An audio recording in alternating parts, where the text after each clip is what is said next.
musica, le maschere, il ballo e poi la voglia di stare insieme, di festeggiare il carnevale.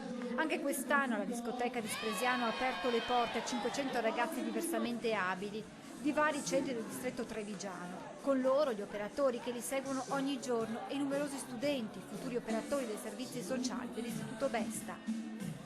L'occasione per questi ragazzi di immergersi nella vita di tutti i giorni, che passa anche, perché no, attraverso la festa del carnevale.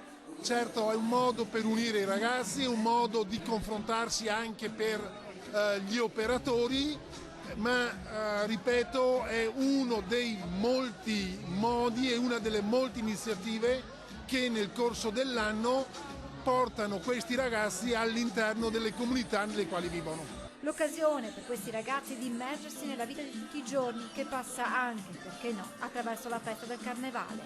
Abbiamo volato delle canzoni molto belle.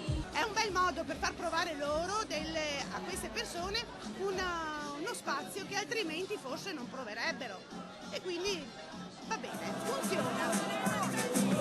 Sanremo in confronto a noi non regge il confronto, eh? Esatto! Siamo molto meglio! Più iniziative così per i ragazzi, uscire, divertirsi, muoversi, stare insieme con altri ragazzi, è la libertà.